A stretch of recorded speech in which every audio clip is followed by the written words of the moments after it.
Last year, about this time, came out the first episode of The Treasure Hunt, Season 1, Episode 1, Emmanuel.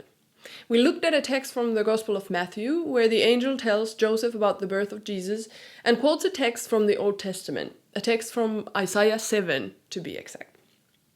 This time, in this episode, it's the same time of the year, the same Christmas season, and it just happens to be that we're looking at the same text, the same Gospel, the same angel, the same Joseph, the same verses, Matthew 1, verse 21.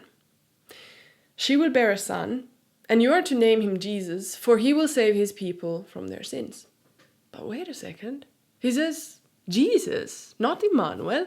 Later in verse 23, he speaks of Emmanuel, God with us, like in Isaiah 7. But here, in verse 21, he says his name should be Jesus. Jesus in Greek, which is a Greek translation of the Hebrew name Yehoshua, which means something like the Lord is salvation or the Lord saves.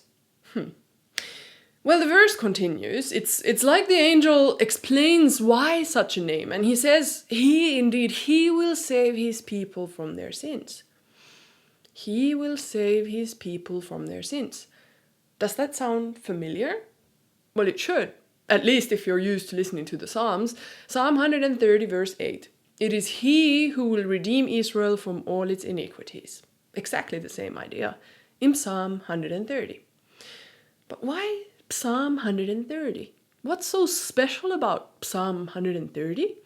It's such a short psalm, and it basically has this one idea in it. It starts by saying that the psalmist is crying to God from the depths.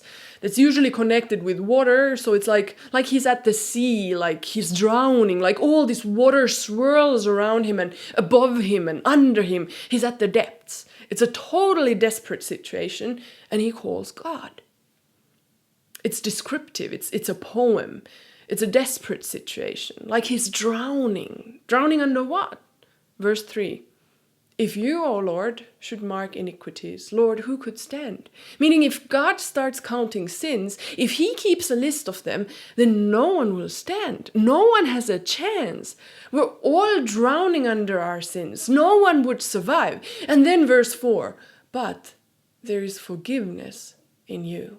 There is forgiveness in you. And that's why he calls on the Lord. Forgiveness. Then the whole psalm is like a repetition of him waiting for this Lord, waiting and hoping for his love and his salvation, his forgiveness. And he waits and he hopes and he waits. He waits for this one who will redeem Israel from all its iniquities, that will redeem him from the depths of his sins. And now we come to Matthew chapter 1. We come to this little baby Jesus. And here he is. The forgiveness. No more waiting. No more hoping. It's reality. He will save his people from their sins.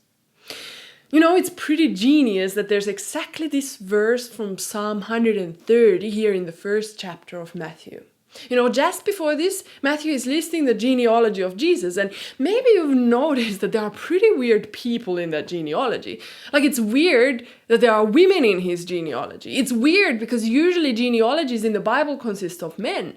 But here in this one, there's Tamar, or Rahab, or Bathsheba, or Ruth. I mean, first of all, they're all women, which is weird in itself already. And secondly, they're all foreigners, or at least married to foreigners. And on top of that, every one of them is carrying some sort of a stigma or of a sexual unclarity around them.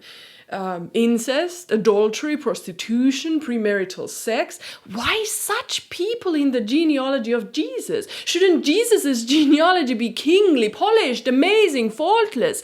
If he's coming to save his people as a king, as a political power figure, then yeah. But that's not what the angel says. It says he is coming to save his people from their sins. Not from poverty or political oppression, from their sins. From the depths of their sins. If you, O Lord, should mark iniquities, Lord, who could stand? Definitely not Rahab or Tamar or Bathsheba or David, for that matter. Not one on the list of the genealogy of Jesus, and not one outside of it. Not a single person who lived back then. And not a single person from today, like me or you, nobody, none of us could stand. And that's why. But there is forgiveness. There is forgiveness.